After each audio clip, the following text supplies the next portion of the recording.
Iran is ranked as one of the most dangerous countries to visit as an American.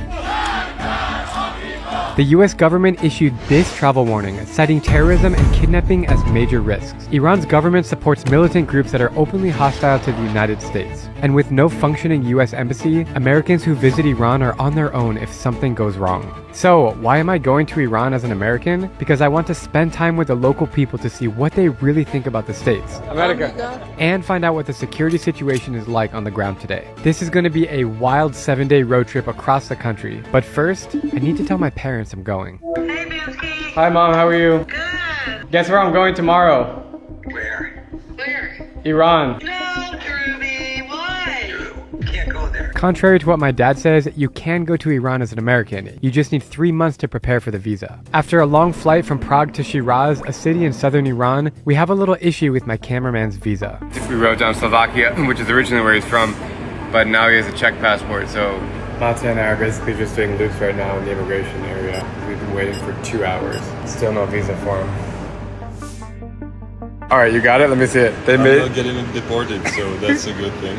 Once we clear immigration, my local friend Amin is waiting for us at arrivals. He's a tour guide dedicated to showing the real Iran, the vibrant culture and hospitality beyond what makes the headlines. Very well, Drew. Welcome to Shiraz. Welcome to Iran. As we hop into the taxi, the sights and smells flood my senses, and the adrenaline rush starts kicking in. We are in one of Iran's biggest and most liberal cities, Shiraz, and Amin has a very special destination in mind for our first stop.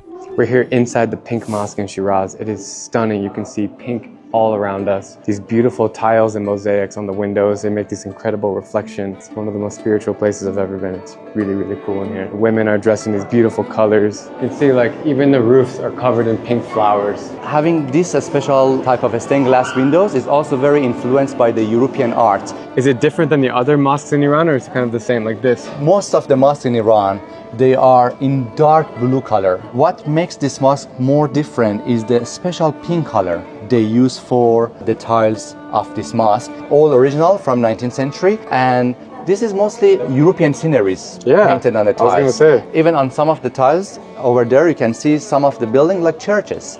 After the mosque, we're heading to Iran's most important historical site, and a place that every traveler who comes here has on their bucket list. We are in Persepolis, an ancient site built in around 518 BC on the order of BC, before Common Era, on the order of the king Darius I, one of the famous kings of Persian Empire. This place was important for the Persian Empire because this is the place used as a ceremonial capital. Persian kings invited lots of delegations from all around the empire. They came here and they celebrated a big festival for New Iranian Year, Nowruz. I'm amazed by how old this place is, and it's still standing. And as an Iranian, what does this mean to you as your identity, like Persepolis? Yeah, we are all proud of this place. It is like a national ID for Iranians. And this is the special part of coming to Iran because this is one of the most ancient civilizations. I mean, the birthplace of what we know today of cities and life happened. I don't know, in the US, it's such a new country. We have amazing nature and stuff, but we don't have anything that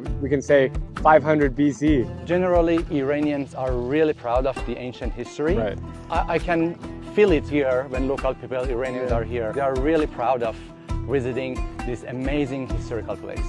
The most important thing about Persepolis is whoever worked here was paid. We have documents about that. Cool. We have clay tablets found during the excavation So they of weren't Persepolis. slaves, they weren't. Nobody was used as a slave, so it's something makes Persepolis different from other historical sites in the world. Maybe that's so deeply rooted in the Iranian culture, like take care of people, hospitality. خوبی سلام. Hi. آره. You speak English? I'm so interested that you are here. How many American tourists do you think are in Iran right now, if you had to guess? Maybe just you. You are the That's a only crazy feeling because Iran is a huge country. Yeah, exactly. Tell me about Persepolis. In 2,500 years ago, we had a rich culture. Here you can see in the Persepolis, you can see a mixture of all of the countries that they were under the control of Iran. In that part, you can see half of the world. Different people with different cultures, with different hairstyle, different shoes, different clothes. Yeah. Thank you so much. مرسی. I appreciate it. Take care. Thank you. Bye bye. Being here, you can really feel a presence of how huge and incredible and royal this place was back in the day. It's that feeling that you get when you visit like the Great Wall of China or the Pyramids of Giza or Taj Mahal. It's like these really, really old, important structures that have just been standing for so long. And you wonder all the people that have passed here over the centuries. It gives me the goosebumps, seriously. You know, as a tourist, like this is more enjoyable than the Acropolis because there's just like barely any tourists here. I can tell you most part of Iran is the same. Iranians are really, really friendly, hospitable. You can see wherever we go, people come to you, they talk to you, they want to know your idea about Iran, and they are very friendly. I love you. I love you too. To see these amazing inscriptions inside of the stone. It was underground, which is why it's so preserved. I could spend all day at Persepolis, but I'm dying to meet local people in the countryside and see who's living off the beaten path. So far, I feel pretty safe in Iran, but I can't stop thinking about the country's complicated history. Back in the 70s, Iran was a different place. It was comparable to Paris. Women dressed freely, bars were thriving, and the culture felt more open and westernized. But after the 1979 revolution, when the Islamic Republic took over, everything changed.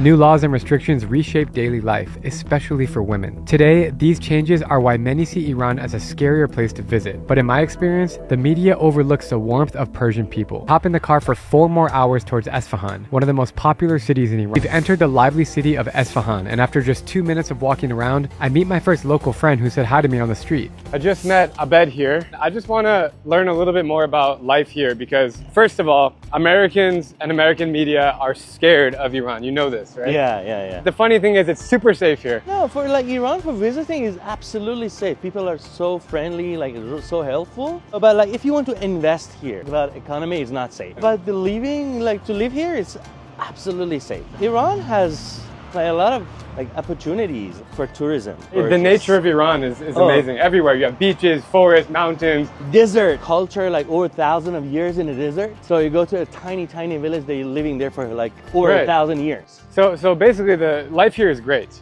Yeah, it's fine. In terms of like overall happiness, things to do. So people are switching from like being religious and more like closed to be more open-minded. Women used to cover their hair, and now I'm seeing so many women not covering their hair. It's crazy. So it's applied, so they have to do it. So that's a law in Iran. But they're taking it off now. So they're taking it off. It's their choice. So they have to fight for it. It's interesting because most people here are not religious. They don't go to the mosque.